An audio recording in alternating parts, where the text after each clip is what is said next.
شریک نمیږي بني عباسو دور کې دی بادشاهونه ډیمانډ وکړلو چې راشه مو سره که زوات قبول کا قاضي القضات جوړ شي. هغه زمانې قاضي القضات نن سبا زمانې چیف جسټس ته ویلی شي. نو دغې عهدې نه یې څه ورته وویله پرهېزګار دوره وویله نه دا ځکه نه شم کولی زړه کې وویله چې که چیرې دغه بادشاه سره قضیې جوړ شوي نو بیا به ټوله یې ظلم فیصلې دي آیندوی به مني بیا اسلام د نه پاتې دی. ویله هو که دا نشي کوی مو بچیو ته سبق وښیه. زړه کې ویله چې که بچي دغه دین والا سبق یې زده کړو دا به بیا دنیا پاره استعمالوي دا به نوره څه دی زورور شي. ویله دا بچیو ته سبق زه نشم ښیه. ویله خو داسې وکړه یو ټیم مړۍ رسره وخوره.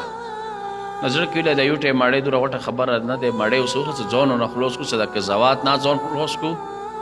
د دې بچیو سبق نه ځان خلاص خپل باورچي ته یې آرډر وکړلو چې شاهانه دسترخوان دې ته جوړ کا چې هر قسم خوراکو کې موجود وي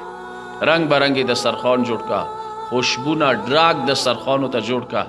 چې کله دا شاهانه دسترخوان باندې دا کېناستلو چې اول مړی وکړه هغه دوره لذات نه ډکه وه چې دویم یې مړی ته خپله مجبور شو. دریم یې وکړه مړی باندې بلکل ویرغللو هغه رنګدار دسترخوان و خوشبودار شاهانه دسترخوان چې لږ ټایم تېرېدلو ځان یې صحیح وکې موټ کړلو. دې ویله چې دوی مړی به کوم هغه صحیح ځان یې وکې موټ څنګ د چې کوم کس و ندیم و د بادشاه ورته هغوی کې کو چې سړی مو بس واخیستل چې دغه دسترخوان وویلو دا بس مونه نشي تلی پې چې کله یې مړۍ وخوړله فورا شیطاني سوچ ورته راغو چې نه دا قضاوت کوه که چې عیب خو یې نه دی زړه کې اوس ورته دا خبره راغله نو خیر دی که نه فیصلې کوه بادې مه کوه ظلم والا فیصلې مه کوه و بلکه د بچیو ته یې سبق واخلي کیدای شي هغې دنیا طرف ته یې سوچ شي. بادشاه دا د کا څه قضاوت دوره بعده خبره نه دی دا به زه قبول کوم تا بچیو ته سبق دی دا به زه قبول کوم. سوی منلی عربی عهدې هم یې قضاوت شروع کړلو چې ټول عمر ویله چې دا حرام دی و هم بچیو ته سبق شروع کړلو. وخت تېرېدلو کوم هغه خزانې والا منشي و تنخوا به یې ورکوله دا کتار کې ولاړ دی چې تنخوا راواخلي د بچیو ټیوشن والا سبق والا یا د قضاوت والا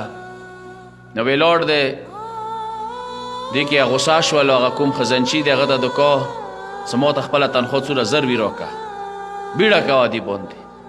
نو هغه د ورته کو څه بیړه ده کوي داسې وایي چې پیسې د پلوړي دي داسې رشوت د ورکړی دی خو مفتې کې قضاوت ته میلاو شولو مفتې کې بادشاه زمن و ټیوشن ته میلاو شو د بیړه د وکسه د غصه د وکسه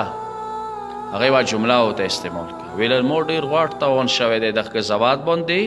و دغو بچیو ټیوشن باندې ویلې شي تاوان شوی دی ویله دین مه خرڅ کړل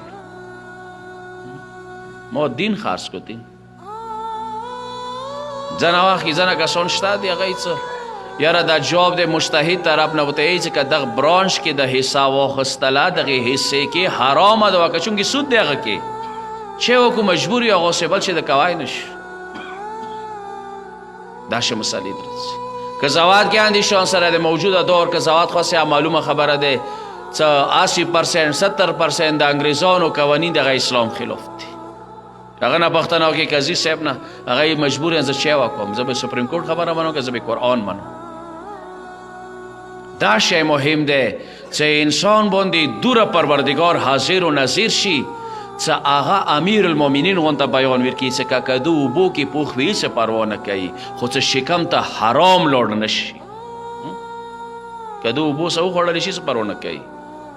خیر دی هغه نغان وشکه کاډ ویلی نه وي ادمه صاحب موت کا